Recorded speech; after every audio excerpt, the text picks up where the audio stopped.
네, 반갑습니다. 오늘은 누가복음 6장 1절로 시작을 해서 끝절까지 보시는 기회를 여러분하고 같이 가질까 합니다. 먼저 우리 주 예수 그리스도의 이름으로 우리 아버지께 기도를 드리고 이 시간을 준비하겠습니다. 놀라우신 우리 아버지 하나님, 오늘도 저희에게 호흡을 허락하여 주시고 아버지 성산으로 불러주신 이 은혜를 생각할 때 아버지께 무한 영광과 감사를 드립니다. 아버지 하나님, 이 시간 우리가 아버지께서 주시고자 하는 모든 것을 온전히 받고자 머리 숙인 심령들이 오니 그게 합당하도록 이 자리를 정결케 하여 주시고 저희의 마음을 주장하여 주시기를 원합니다. 아버지 하나님, 처음에서 끝까지 온전히 아버지의 영광이 드러나는 귀한 축복된 자리가 될 수 있도록 아버지 하나님, 이 시간 더하여 축복하여 주시고 악한 것을 제하여 주시고 온전한 것으로 자리할 때 아버지께 영광이요 우리에겐 구원의 한 발짝 가는 귀한 축복이 이 시간에 있는 줄 저희가 고백하오니 이 고백을 이쁘다 칭찬하여 주시고 들어서 헌명하여 주시기를 원합니다. 아버지 하나님, 처음 시간입니다. 끝까지 우리 아버지 홀로 영광 받으실 줄 믿사오며 우리를 죄에서 구원하신 예수 그리스도 이름으로 기도합니다. 아멘. 네. 전번 시간에 제가 말씀을 드렸던 것 가운데, 이 사도 바울, 사울에 관해서 얘기를 좀 하겠다, 이렇게, 이야기를 드렸습니다. 그래서 그 말씀은, 요 가운데, 말씀을 보는 가운데서 여러분과 함께 그 얘기를 상고하는 시간을 갖도록 하겠습니다. 처음에는 그 시간을 별도로 빼서, 말씀을 드릴까 했는데, 뺀다는 것이 조금 무리가 있어 보여서 그대로 진행하면서 여러분과 함께 사도 바울의 역할과 사역이 무엇인가에 관해서 설명드리는 시간을 갖도록 하겠습니다. 6장 1절입니다. 안식일에 예수께서 밀밭 사이로 지나가실새 제자들이 이삭을 잘라 손으로 비벼 먹으니 어떤 바리새인들이 말하되 어찌하여 안식일에 하지 못할 일을 하느뇨, 이렇게 이야기를 합니다.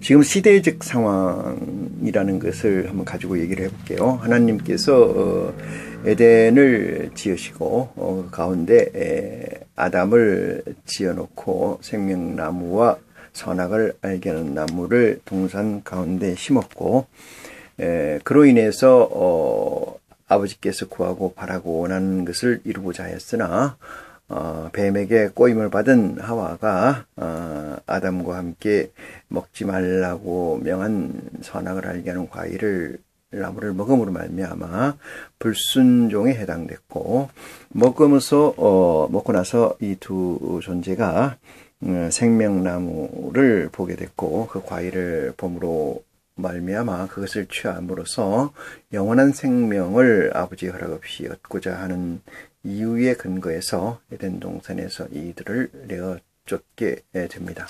그러고 나서 하나님께서 그들에게 죄를 물어서 주신 현재, 그러니까 예수 그리스도 오시기 전까지의 법, 그것을 율법이라고 총칭한다면은 모세가 받은 율법은 그로 인해서 기생한 것이다, 만들어진 것이다, 이렇게 우리는 정의를 하고 있습니다.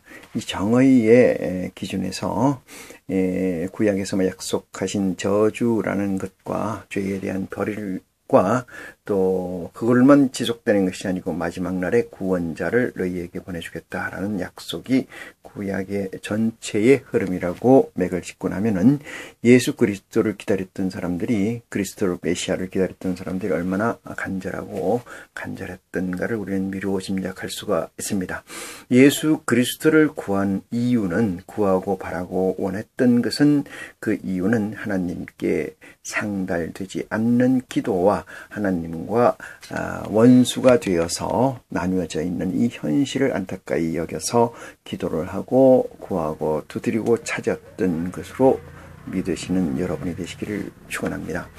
하나님께서는 메시아, 기름 부은 자를 주신다고 해서 그 기름 부은 자만이 아버지와 여호와 하나님과의 회복을 도모할 수 있다. 이렇게 믿었던 바 예수를 그렇게 찾고 기다렸습니다. 그래서 지금으로부터 2000년 전에 예수가 그리스도의 사명으로 이 땅에 오시게 됐고, 그는 사역을 3년의 공생애를 마무리하고 십자가를 지시고 원부에 가서 예수 그리스도 이전에 죽음을 당한 자들에 대한 복음을 전달하고 다시 부활해서 하나님 우편에 오르심으로 말미암아 하나님의 계획이 이 땅에서 구현된 제일 첫 번째 사건이 아닌가 이렇게 생각을 합니다. 그래서 우리는 예수 그리스도만이 메시아라고 믿는 자, 즉 프로테스탄트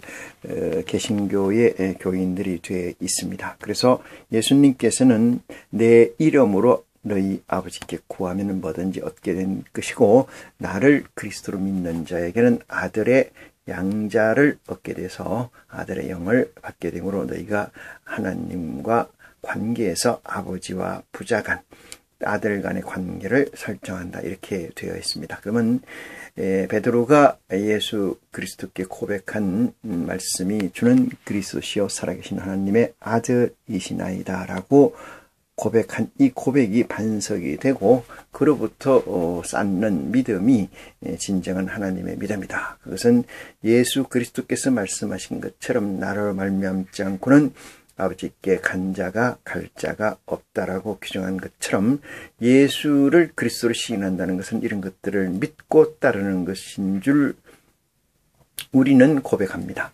그런데 이 고백이 때로는 그 고백이 또 잘못돼서 고백이 잘못된 건 아닙니다만은 삶이 이중적 태도를 취함으로 말미암아 그리스도를 두 번 욕보이는 현저한 아주 악한 무리의 반열에 내가 서 있지 않느냐 하는 자기 반성, 자기 성찰이 우리에게 필요로 하다, 이렇게 말씀을 드릴 수가 있습니다. 그러면은 지금 누가복음 6장에 설정되어 있는 이 말씀은 안식일에 멜밭 사이로 가는데 제자들이 배가 고파서 밀을 비벼서 구워 먹는 이런 행위가 있었고, 그 상황을 이 바리새인들이 일컬어서 예수님께 질문을 하는 이 시츄에이션입니다. 그러면은 여기에서 우리가 얻어야 될 것은 어떤 것이냐면 과도기적 사역이다, 이렇게 얘기를 할 수가 있어요. 과도기라는 것은 어떤 체제에서 어떤 체제로 바뀌어 넘어간다, 이런 얘기예요.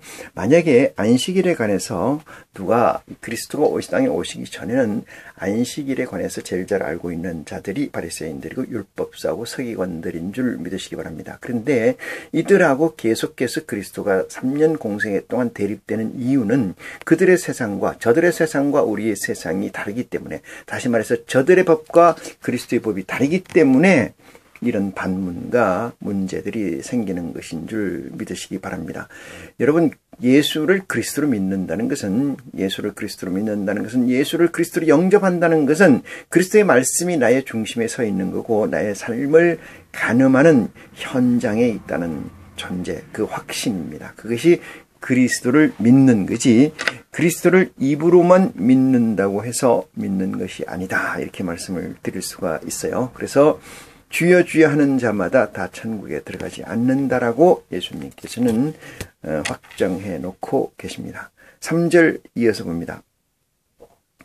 예수께 대답하라 가라사대 다윗이 자기와 및 함께한 자들이 시장할 때에 한 일을 잊지 못하였느냐, 이렇게 이야기를 했습니다.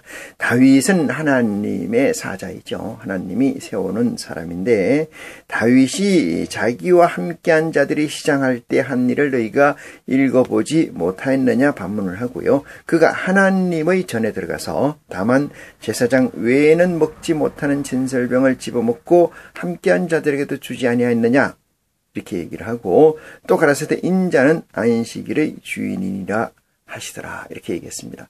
다윗이 대제사장이나 제사장만 들어갈 수 있는 곳에 진설되어 있는 제물을 손을 댔다, 이런 얘기예요. 그러면 그게 범했다면은 다윗이 범한 거 아니겠느냐, 이를테면은. 그런데 내와 내 제자들이 밀밭 사이를 지나다가 안식일 날에 밀을 손으로 잘라서 비벼 먹었기로서니 그것이 죄라고 한다면은 다윗이 성전에 들어가서 한 일에 대해서는 너희가 왜 가만히 있느냐라고 반문하는 거죠. 그래서 여기서 보니까 5절에서 아닌 자는 안식일의 주인이라. 이 주인이라는 개념은 뭐예요? 안식일을 가지고 있고 안식일을 핸들링할 수 있는 자, 그건 주인이죠. 여러분 호주머니에 돈이 있다고 그러면은 그것이 여러분의 것이라면은 그 돈은 누구 마음대로예요? 여러분 마음대로 하는 거죠.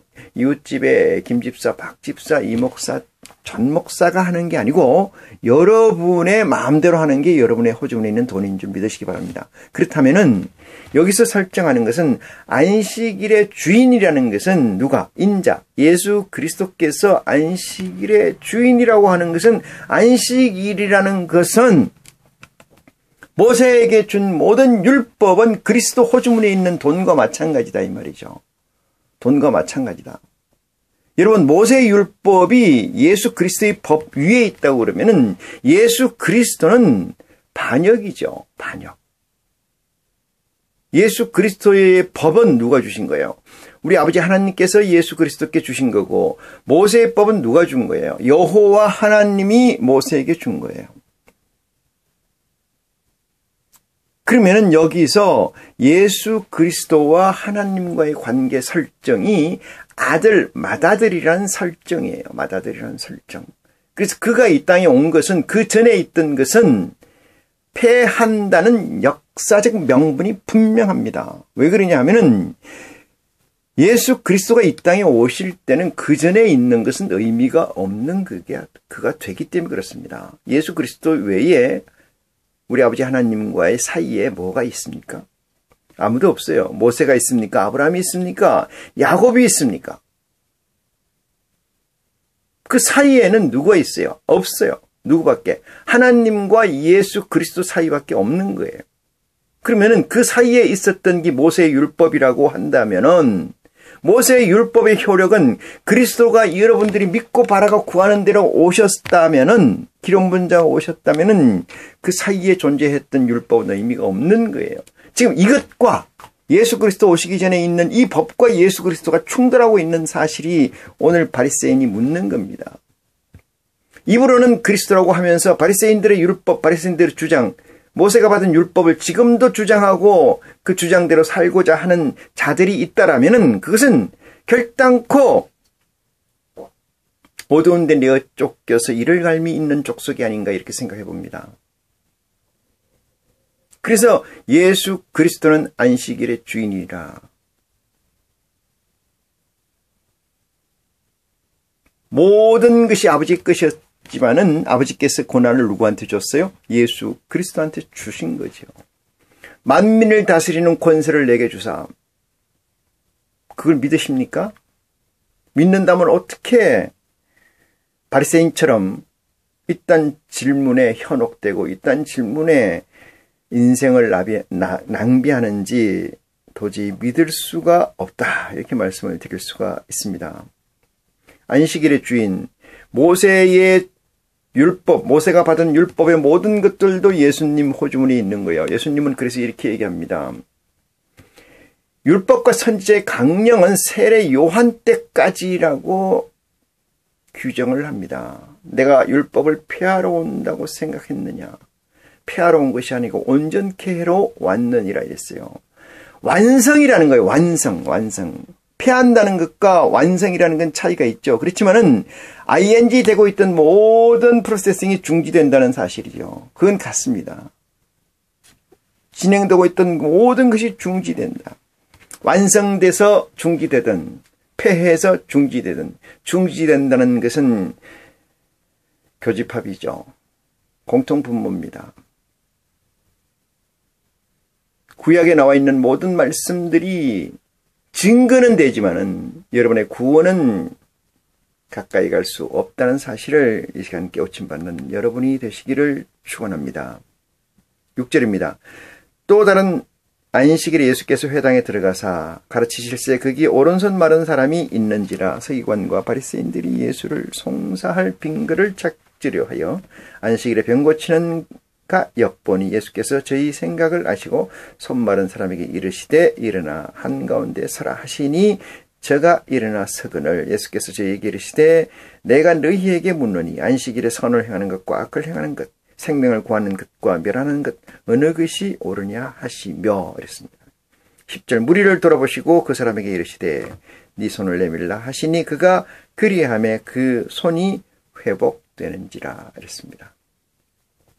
예수 그리스도가 이 땅에 오신 것은 하나님 여호와와 피조물 관계에 있던 백성들 간의 회복입니다. 회복. 안전뱅이가 걷는 역사이며 절름발이가 걷는 역사이며 맹인이 눈을 뜨는 역사이며 귀머리가 덧는 역사이며 찌그러지고 깨진 얼굴이 바로 되는 문둥병 환자가 온전케 되는 자이며 계속 피가 흘러서 죽을똥 살똥하는 그 환자 혈루병 환자가 완전케 되는 것입니다. 완전케 된다. 회복된다. 그것이 그리스도의 사역이고 그리스도의 완성이라는 사실을 이 시간을 통해서 믿는 여러분이 되시기를 원합니다. 내밀라 하시니 10절입니다. 저가 그리하여 그 손이 회복되는지라. 에덴이 만들어지는지라. 완성되는지라. 11절입니다. 저희는 분기가 가득하여 예수를 어떻게 처치할 것을 서로 의논하느니라. 이렇게 얘기합니다. 우리가 보는 앞에서 버젓이 저런 안식일에 불법을 행하는구나 라고 했죠. 누가? 서기관과 바리새인들이. 12절입니다. 이때 예수께서 기도하시러 산으로 가사 밤이 맞도록 하나님께 기도하시고 밝음의 그 제자들을 부르사 그 중에서 12를 택하사 사도라 칭하셨으니 이랬어요. 이 12를 택하사라는 것은 하늘에 나와 있는 내용입니다. 그러니까 창세 전에 하늘에서 이룬 것 같이 이 땅에서 이루어지기를 기도하라고 하는 그 하늘에서 이룬 것에 이미 포맷이 되어 있다. 14절입니다. 곧 베드로라고 또 이름 주신 시몬 및 그 형제 안드레와 및 야고보와 요한과 빌립과 바돌레메와 마테와 도마와 및 알페오의 아들 야고보와 및 셀롯이라 하는 시몬과 및 야고보의 아들 유다와 및 예수를 파는 사는 자들 가롯 유다라. 이렇게 12를 정했다. 이렇게 설정하고 있습니다. 여러분, 이 육체를 가지고 있는 이 베드로, 이런 시몬, 베드로 시몬, 그 다음에 안드레, 야고보, 이런 이름에 대해서 그렇게 연연해 하실 필요는 없다. 이렇게 말씀을 드립니다. 17절입니다. 예수께서 저희와 함께 내려오사 평지에 서시니, 산에서 내려와서 평지에 섰다는 얘기죠. 그 제자들이 허다한 무리와 또 예수의 말씀도 듣고 병 고침을 얻으려고 유대 사람 사방과 예루살렘과 및 두로와 시돈의 해안으로부터 온 많은 백성이 있더라. 이렇게 이야기를 하십니다. 이들이 구하고자 하는 것은 무엇 때문에 그래요? 병을 낫고자 하는 거죠. 병을 낫고자 하는 것. 예수 그리스도가 오시기 전까지 대선지 소선지자가 있었던 말라기 선지자까지의 사역의 모든 역사는 이스라엘 백성들에게는 환자이고 병들는 자들이에요. 병들는 자들. 어둠에 있는 자들이고 광야에 있는 자들입니다. 그들이 예수 그리스도가 이 땅에 오셨다는 얘기를 듣고 뭐 하러 오겠습니까? 구원받으러 오겠다? 구원은 두 번째 문제고요. 뭐 하러 오는 거예요? 회복하러 오는 거예요. 회복을 해야지. 손이 대언이 나으시는지라. 이게 회복이에요. 이게 여러분, 태초에 하나님이 천지 창조하시니라 이렇게 창세기 1장 1절에 있지 않습니까? 태초에 하나님이 천지를 창조하시니라 이렇게 말씀하신 것이 회복 단계예요. 여러분, 천국에 가까웠느니라 회개하라. 회개하는 그 순간입니다. 회개하고 난 그 다음 순간. 그것이 회복이에요. 회복. 리커버.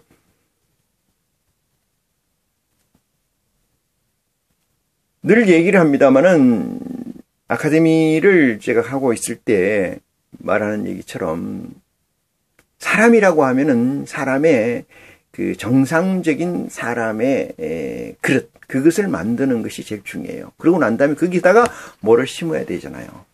정상적인 그릇을 만들려니까 리셋을 해야 돼요. 리셋이 뭐냐면 안에 있는 것을 다 버려야 되거든요. 다 내려놔야 되거든요.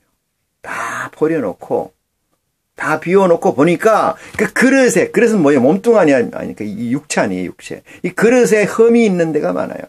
기스도 있고 빵꾸도 났고 구멍도 났고 우그러지고 째지고 이 그릇을 채우고 메꾸고 온전케 해야 거기에 담는 게 있어요. 그것이 세술은 세푸대라고 얘기하는 거예요. 그리스도께서 비유를 그렇게 하시는 거죠. 세푸대가 돼야 될 거 아닙니까? 세푸대가.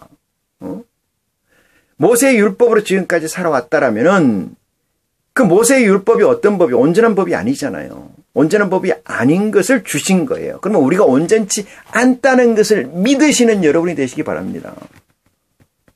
예수님이 이 땅에 오신 것은 의인을 부르러 온 게 아니라고 그랬잖아요. 환자라야 의원이 필요하다 그랬잖아요. 이 땅에 캄캄하다 그랬잖아요. 의인은 하나도 없다 그랬잖아요. 그럼 우리가 다 뭐라는 거예요? 캄캄한 밤중에 있는 거고 죄인이라는 거예요. 죄인이라는 건 다른 말로 표현해서 환자라는 거예요. 환자가 리커버 회복을 원하는 거예요. 회복. 자기가 환자인지를 몰라. 그래서 회복을 해야 돼. 회복이라는 건 뭐야? 이 몸체, 정신적으로, 육체적으로 온전히 리세팅 돼야 되는 거예요. 다시. 지금까지 있었던 걸 다 버려두고 부자 청년이 예수께 찾아와서 이렇게 했으면 어떻게 해야 영생을 얻으리까? 예수님께서 율법을 지키라고 얘기하니까 이 청년이 이렇게 얘기해. 다 지켰나이다. 그런데 어떻게 더 해야 됩니까? 물으니까 네 가진 걸 다 팔아라 이렇게 얘기합니다. 가진 것이 뭐예요? 병이 병. 암이다 이거지. 세상적으로만 출세고 세상적으로는 보석이지만은 예수 그리스도께서 보실 때 그건 캔서, 암덩어리라는 거예요. 암덩어리.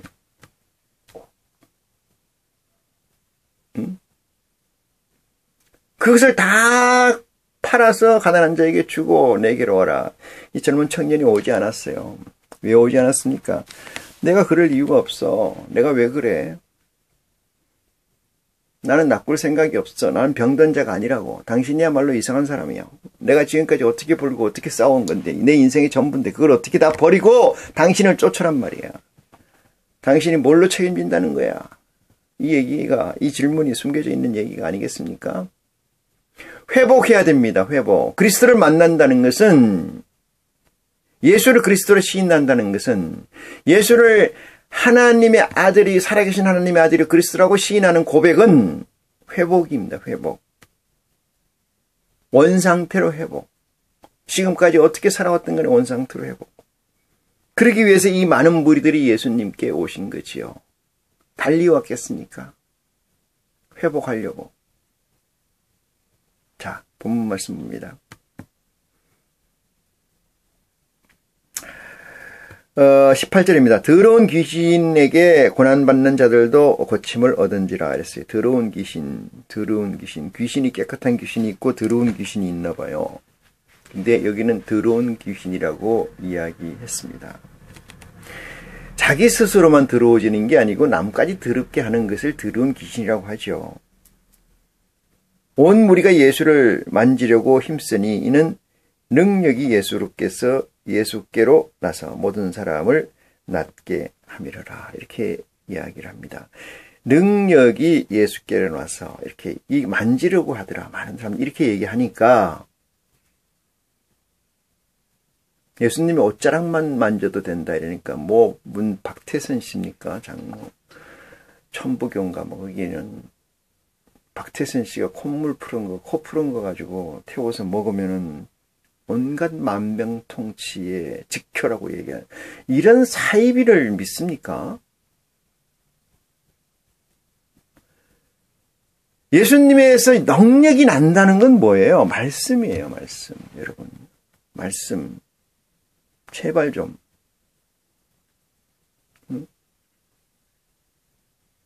말씀입니다. 그 사람 옷자락만 잡아도 낫겠다고 하니까, 능력이 그것은 난다고 하니까, 그 사람 얼굴만 쳐다보면, 이런 게 말씀이에요, 말씀. 그리스도가 복음이라고요. 응? 마태, 누가, 마가, 요한, 이 복음이라고요. 그거 힘듭니까? 양도 많지도 않아요. 다 같은 얘기고. 20절입니다. 예수께서 눈을 들어 제 아들을 보시고 가라사대 가난한 자는 복이 있나니 하나님의 나라가 저희 것이며 이렇게 얘기해요. 바로 대답하시지 않습니까? 가난한 자는 거는 자, 여러분 절대적으로 얘기를 봅시다. 객관적으로 보면은 가난하다는 건 뭐예요? 가진 게 없다는 거죠. 누구에게 어떤 여건이 어떤 환경에서도 이 말씀이 통용될 수 있는 건 없다는 거예요. 가진 게. 그렇지 않습니까? 돈이 없든 생각이 없든 재물이 없든 신이 없든 없다는 거죠. 그게 가난한 거 아니겠어요? 없는 거예요. 없는 거. 돈이 없든 호주머니에 내 입을 옷이 없든 먹을 게 없든 가난하다는 건 없다는 거예요.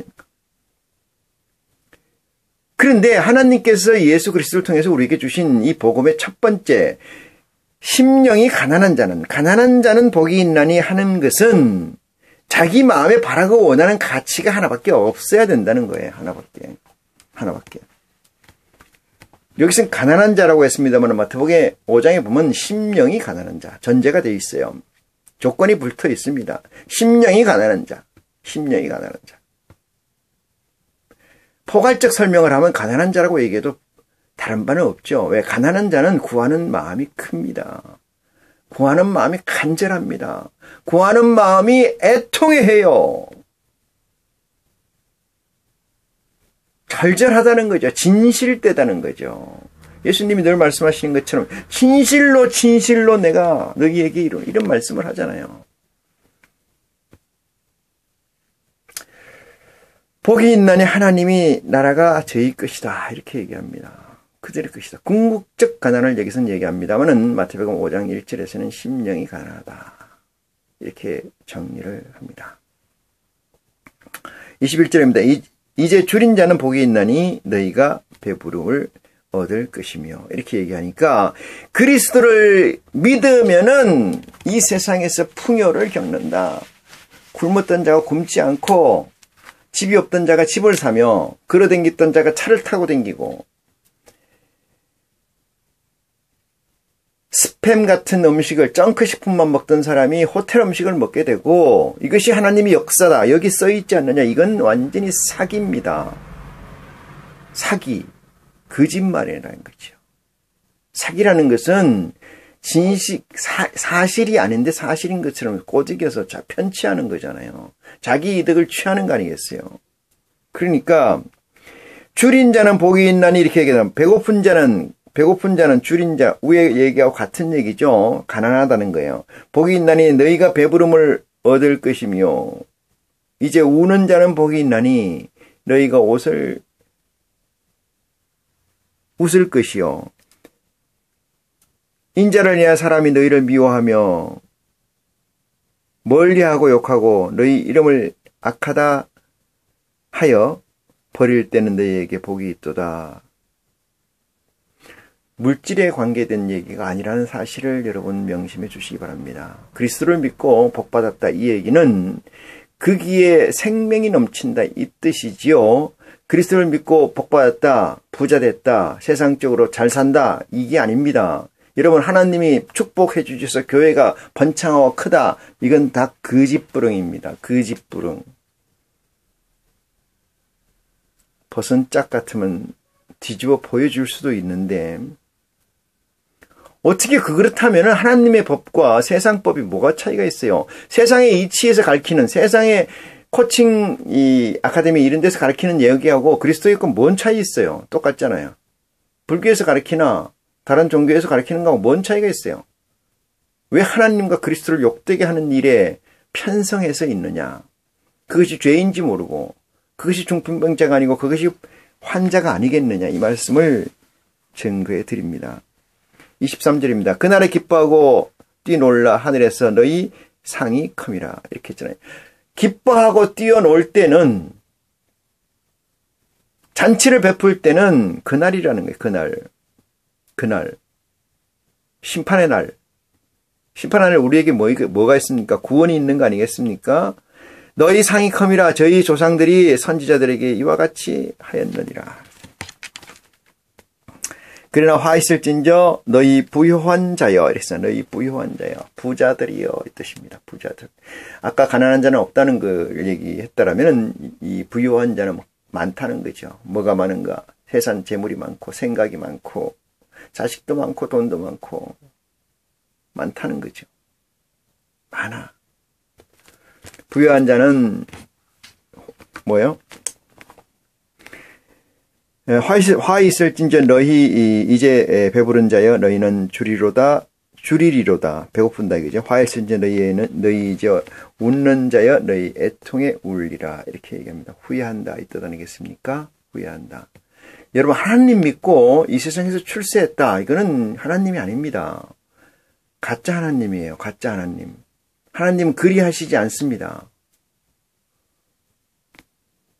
응? 예수님 제자를 따라다니다가 예수님을 따라다니다가 많은 제자들이 다 도망가는 경우가 있잖아요. 그럼 누가 하나님의 천국에 가겠습니까? 누가? 응? 누가 하나님의 천국에 가겠냐고요. 그런 일을. 그래서 얘기합니다. 좁은 문으로 들어가라. 좁은 문으로 들어가라. 그리스도를 믿는다는 건 쉬운 게 아닙니다. 선택받은 자예요. 누구에게? 하나님께. 그리스도를 믿는다는 건 하나님께 선택받은 자만이 믿을 수가 있습니다. 왜 그러냐? 하나님 아버지께서 그리스도 앞으로 보내지 않으시면 그리스도 앞에 나갈 수가 없어요. 성경 앞에 볼 수가 없어요. 성경을 볼 수가 없어요. 본다고 해서 다 보는 건 아니지 않습니까?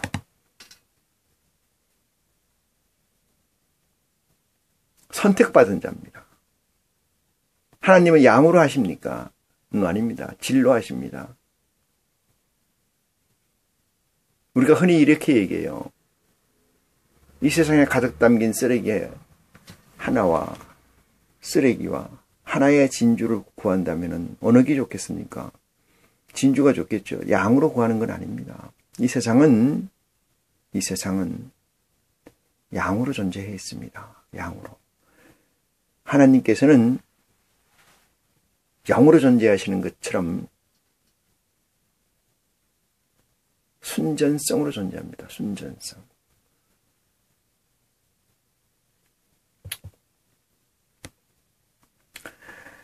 26절을 봅니다. 모든 사람이 너희를 칭찬하여 화가 있도다. 칭찬하면 화가 있도다 그랬어요. 모든 사람이 너희를 칭찬하면 너희가 화가 있도다. 저희 조상이 거짓 선지자들에게서 이와 같이 하였느니라 라고 정리해 놓고 있습니다. 27절입니다. 그러나 너희 듣는 자에게 내가 이르노니 너희 원수를 사랑하며 이랬어요. 너희를 미워하는 자를 선대하며 이랬어요. 선하게 대한다 이 뜻이죠.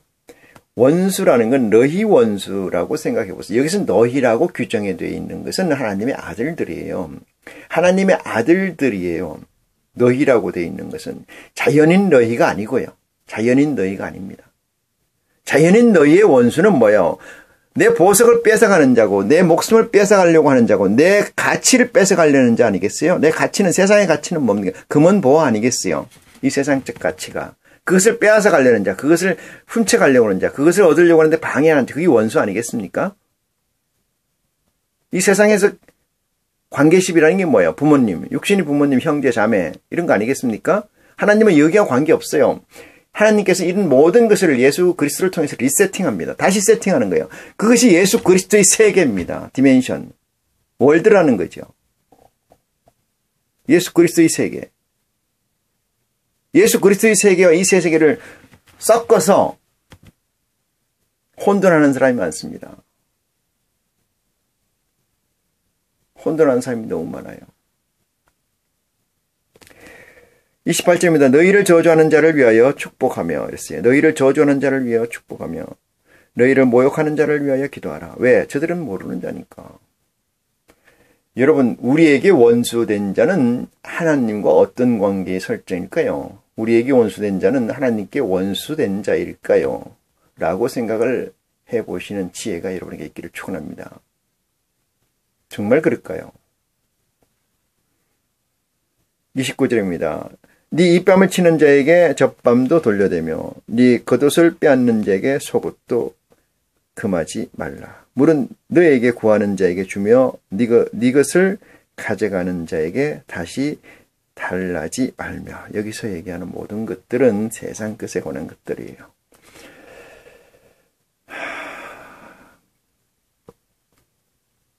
천국에 관한 것이 아닙니다. 천국에 관한 것이 아니에요. 남에게 대접을 받고자 하는 대로 너희도 남을 대접하라. 이렇게 이야기를 합니다. 왜 그럴까요? 여러분, 물이 깊은 물은 그 위에서 수영을 하고 다이빙을 해도 구중물이 올라오지 않습니다. 물이 얕은 물은 다이빙이 아니라 그릇으로 물만 한 그릇 떠도 구중물이 올라와요. 구중물이 올라와요.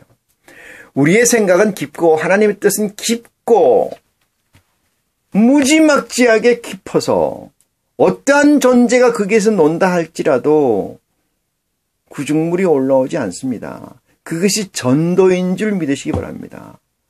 그것이 리더십이고 그것이 하나님의 백성이에요. 왜 그래요? 이 세상의 가치는 아무것도 아니게 생각을 해야 되는데 이 세상 가치가 제일 가치로 있는 한 그 가치를 뺏으려고 하면 가만히 있겠어요? 그 가치를 때리려는데 가만히 있겠어요? 그것을 뺏으려는데 이거 옷이 내가 몇백짜리인데 어떻게 이 옷을 달라고 하는데 옷까지 주냐? 말이 됩니까? 오른쪽 뺨을 때리는데 왼쪽 뺨을 들이대라고 얘기하는 게 말씀이 됩니까? 이건 이 말도 안 되고 상징적인 얘기예요. 여러분의 가치가 이 세상 가치와 좋게 비교될 수 있는 천국의 가치를 확정하고 있다라면은 이 세상 것에 대해서 연연해 하질 않죠. 그렇지 않습니까? 이 세상 것에 연연합니까? 인간은 너무나 비교를 잘 하는 동물입니다. 비교를 너무나 잘해요. 비교하는데 지혜가 다 써이죠.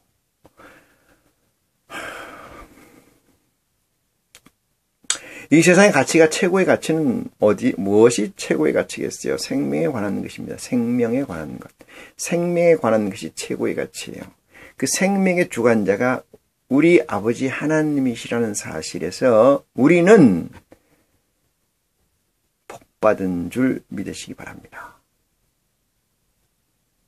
사람들은 생명을 떠나서 가치가 이 세상의 보화에 있다고 생각을 해요.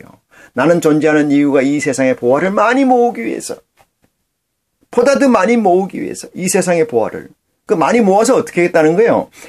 죽고 쇠할 때가 되면 그때서 얘기하는 거예요. 나는 조금만 더 살았으면 좋겠습니다. 이 세상 이 좋은 걸 내가 다 모았는데. 그래서 예수님께서 하나님은 선지자를 통해서 그렇게 얘기를 합니다. 헛되고 헛된 짓을 하지 말라.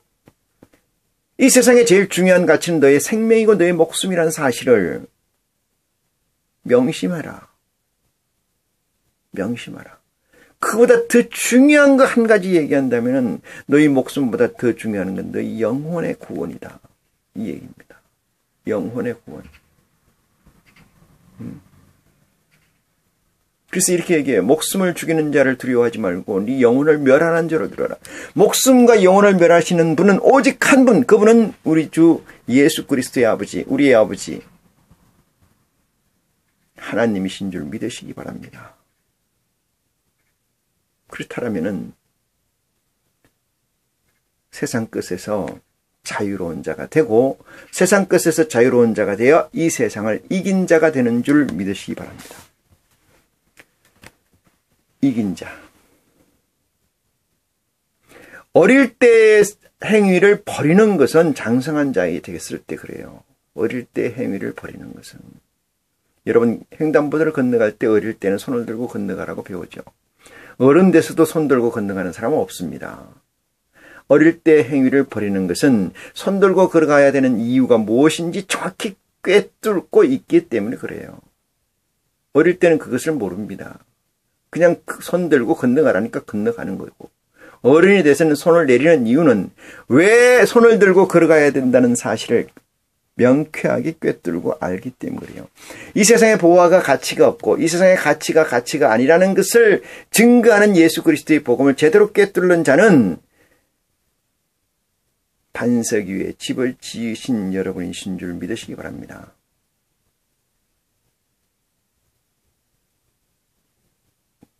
사람의 목숨은 파리의 목숨과 같다. 1000년을 살든 100년을 살든 마찬가지입니다.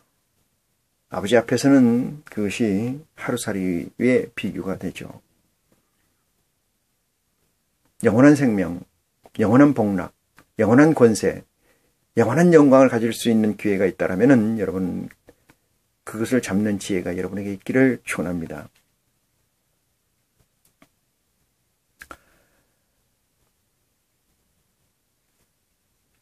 본문 봅니다.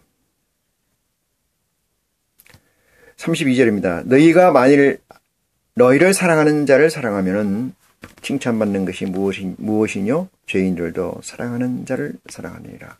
여기서 죄인이라는 것은 너희와 대별되는 존재입니다. 너희와 대별되는 존재.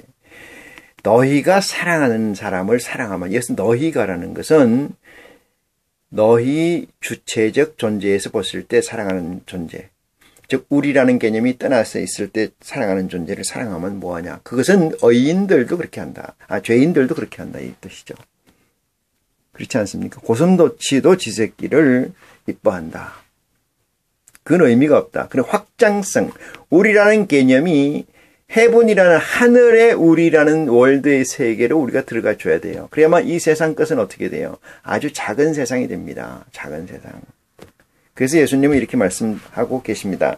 33절입니다. 너희가 만일 선대하는 자를 선대하면 칭찬받을 것이 무엇이뇨? 죄인들도 이렇게 하느라. 34절. 너희가 받기를 바라고 사람에게 빌리면 칭찬받을 것이 무엇이뇨? 죄인들도 의수히 받고자 하여 죄인에게 빌리느니라. 제가 말씀드립니다.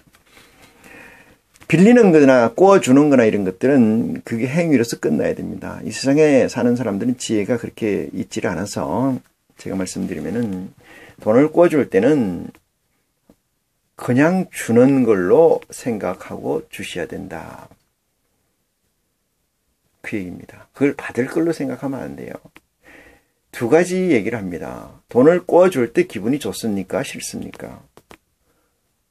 만약에 돈을 꼬아줄 때 기분이 나쁘다면 안 꼬아주는 게 정상입니다. 안 꼬아주는 게. 선을 베풀 때 기분이 좋아요, 나빠요? 남을 사랑할 때 기분이 좋습니까? 더럽습니까? 남을 사랑할 때 기분이 좋은 것처럼 돈을 꼬아줄 때 기분이 좋습니다. 만약에 기분이 좋지 않다면 꼬주지 말라. 기분이 좋아요. 그래서 꼬졌어요. 사랑할 때 기분이 좋았어요. 그래서 사랑했어요. 얼마의 시간이 지나서 네가 나를 사랑하지 않으니까 나는 너를 미워할 거야. 내가 너를 돈을 꿔줄 때 기분 좋게 꿔줬어. 근데 네가 돈을 안 주니까 나는 너를 미워할 거야. 이거는 마귀 새끼의 생각입니다. 마귀 새끼의 생각. 왜 그러냐? 가치라는 건 행위에 있죠. 가치라는 건 행위에 있습니다. 좋은 일을 행하면 기쁨이 있고 나쁜 일을 행하면은 찝찝하죠. 우리가 돈을 꾸주는 게 좋은 일이고 사랑을 하는 게 좋은 일이라면은 사랑하는 그 순간의 대가를 이미 받았다는 거예요. 돈을 꿔줄 때 이미 그 기쁜 마음으로 받았다는 거예요. 그 다음에 다시 받는 건 더블로 받는 겁니다. 더블로 받는다 이 말이죠. 그건 도둑놈 신보입니다. 도둑놈 신보. 가끔 가다 노벨상을 거부하는 사람들이 있어요. 이분들은 여러 가지 의미가 있겠습니다만 저는 제일 큰 의미라고 하는 거는 나는 그 당시에 그 일을 할 때 축복을 받았다. 근데 내가 다시 그걸 받는 것은 온당치 않다라고 하는 정의가 명답입니다. 모르겠습니다. 그렇게 얘기한 사람이 있는가 모르겠습니다만. 나는 내가 100원어치 일을 해서 100원어치를 받았어요. 나는 100원어치를 사랑해서 100원어치의 사랑을 그때 하는 순간 받았습니다. 난 100원을 꽂으면서 그때 너무나 기분이 좋았어요. 받았어요. 그 다음에 돈을 돌려받는 거는 더블이라는 거죠. 추가 요금에 능징치 마라 이런 거 능징. 더 많이 받는다 이 말이죠. 성경에도 그 말씀이 있습니다. 그렇게 하지 마라 이 얘기입니다. 35절입니다. 오직 너희는 원수를 사랑하고 선대하며 이랬어요. 아무것도 바라지 말고 빌리라. 그리하면 너희 상이 클 것이요. 또 지극히 높으신 이의 아들이 되리니 그는 은혜를 모르는 자와 악한 자에게도 인자로우시니라. 이렇게 얘기를 합니다. 이것은 이런 얘기죠. 초등학교 때는 초등학교가 뭐라는 것이 졸업할 때쯤 되면 알죠. 중학교 때는 중학교가 뭐라는 거, 중학생이라는 게 뭐라는 걸 중학교 졸업할 때쯤 되면 압니다. 군대 간 사람 군대 졸업할 때, 제대할 때쯤 되면 군대가 뭐라는 게 알아요. 인생이 60을 넘게 살다 보면 인생이 뭐라는 것이 어렴풋이 알아요. 이 얘기는 제가 왜 드리냐면은 중학교 때 원수가 세상에서도 원수가 되는 경우가 극히 드뭅니다. 그 얘기는 중학교 때는 중학교 때의 바운더리에서 살았다는 거죠. 중학교의 바운더리에서. 고등학교 때 고등학교 바운더리. 그 확장해서 보면은 휴질 없는 짓이고 의미 없는 짓이다. 이 얘기죠. 이 세상을 확장해서 보면은 만군의 여호와 천지 창조를 운행하시고 천지를 주관하시고 모든 생명의 화복을 주장하시는 여호와 하나님, 그분이 우리 아버지시라는 것을 알게 되면은 여러분들의 마음은 확장되죠. 확장. 그 세계에 뛰어 들어가면 확장됩니다. 얼마나 넓은 세계고 얼마나 좋은 세계인지, 지금 내가 하고 있는 이 세계는 아무것도 아니라는 가치를 비교해서 알게 됩니다. 깨우침 받게 되죠. 그것이 여러분 지혜고, 그것이 여러분 하나님 그리스도의 말씀을 이해하는 거고 내 삶이 되는 거죠. 그 말씀이. 그리스도를 내 안에 모신 사람이 그거 아닙니까? 예수 그리스도께서 언제 가이사의 돈을 취한 적이 있습니까? 돈을 가져와 봐라. 그게 무슨 그림이 있느냐? 가이사 줘라. 네 것과 내 것을 구분하는 것은 선악을 구분하는 거예요. 에덴 동산에서 아담 하와가 선악을 구별하는 나무의 열매를 먹고 난 다음에 뭐가 보였어요? 영생, 생명의 나무가 보여요. 생명의 나무 실과가 보였어요. 여러분, 선악을 구분한다는 것은 이 세상에서 이 세상의 최고의 가치가 뭔가를 아는 거예요. 이 세상, 내가 존재하는 이 세상에서 제일 최고의 가치가 뭐라는 걸 아는 거예요. 뭐를 한다면 선악을 알게 하는 나무의 실과를 먹게 되면은 그것이 뭐라고 증거되어 있습니까? 생명나무예요. 그 실과를 먹으면 어떻게 된다고 그랬어요? 창세기 3장에 영생한다는 거예요. 영생한다는 거예요. 나는 영생 싫어. 적당히 살다 죽을 거야. 이것이 제정신이 아닙니다, 여러분. 마귀 들린 자지요. 그건 그 씨는 누가 뿌린 거예요? 마귀가 뿌린 거예요. 그 밭에다가. 그래서 그렇게 하는 겁니다. 나는 몰라, 내일은 관심 없어. 나 오늘에 만족할 거야. 이것도 마귀가 뿌린 거죠. 절대적 좋음, 절대적 선, 모든 것은 하나님의 것이에요. 근데 그것을 순간으로 잘라서 절대적 사랑 자르고, 절대적 선 자르고, 절대적 좋은 거 자르고, 그래서 순간순간을 가지고 이 세상에 쓰고 있습니다. 사랑이라고, 좋은 거라고, 선한 거라고 쓰고 있죠.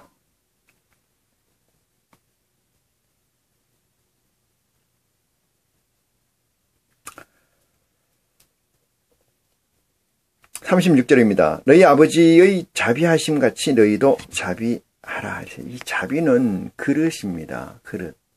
자비는 그릇이에요. 분별이에요. 그러니까 큰 그릇이라는 것은 보다 큰 분별을 한다는 거예요. 제일 큰 분별의 가치는 생명이라는 걸 명심해 주시기 바랍니다. 생명 외에는 큰 가치가 없어요. 응? 뭔 가치가 있겠습니까? 인간이 시간의 유한성에서 벗어날 수 있겠냐고요. 어느 누가 시간의 유한성에서 벗어난다고 얘기합니까? 그리스도 예수 밖에는 없어요. 그래서 여기에 생명이 있다고 우리가 고백하는 거 아니겠습니까? 살아계신 하나님의 아들이시나이다.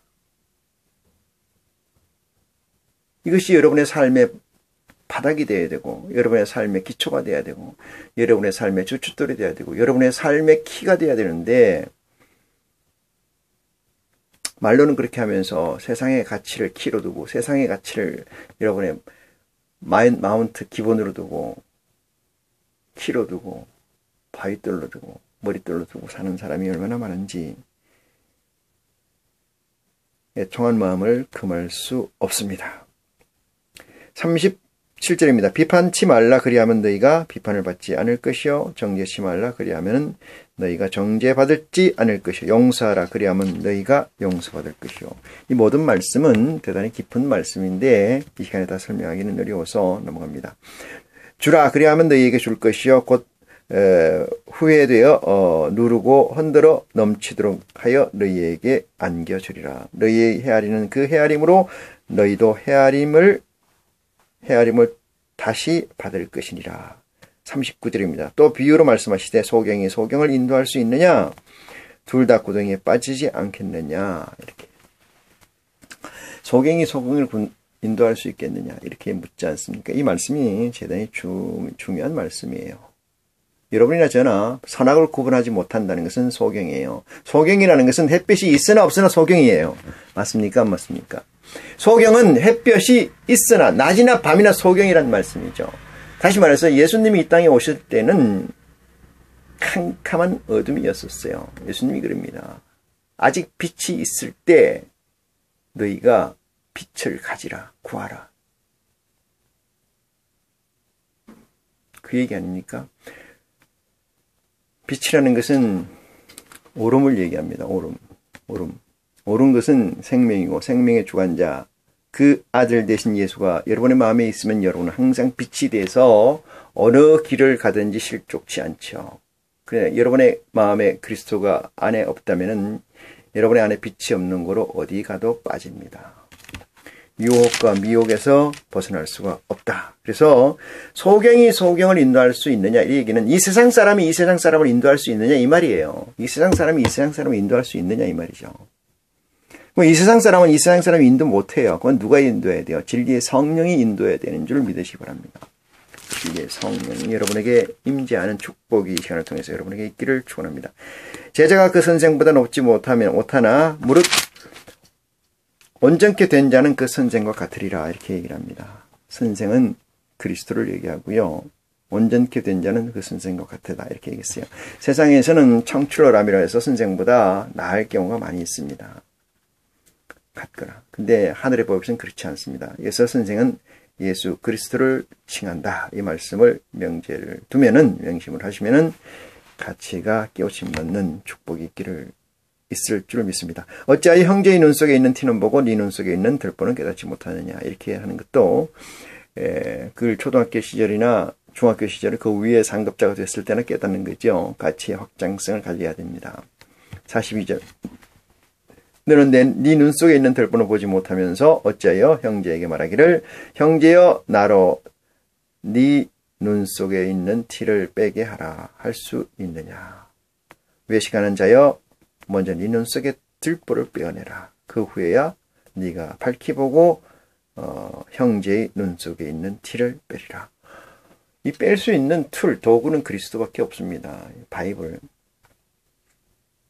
뜻과 포도주 이거밖에 없어요. 살과 피.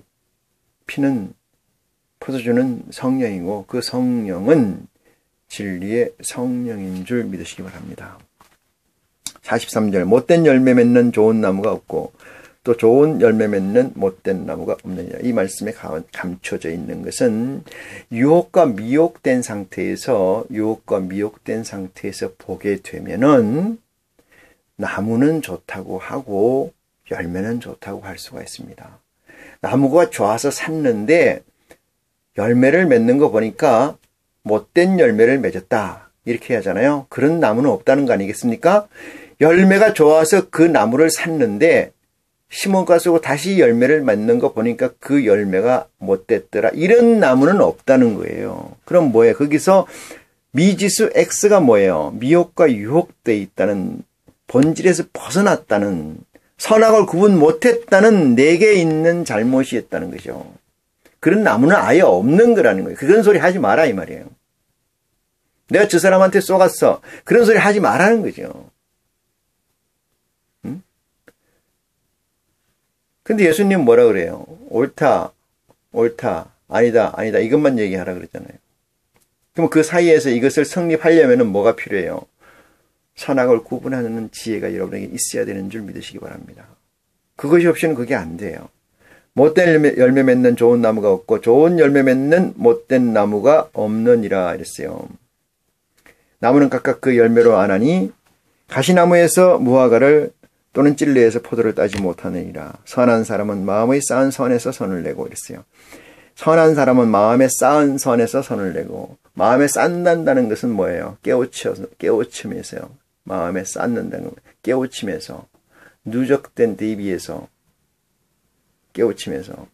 악한 자는 그 쌓은 악에서 악을 내니라. 그러니까 욕망이나 이 미혹이나 이 유혹이라는 게 계속 쌓이게 되면은 그것은 뭘 자꾸 만들어내요? 그걸 만들어낼 수밖에 없습니다.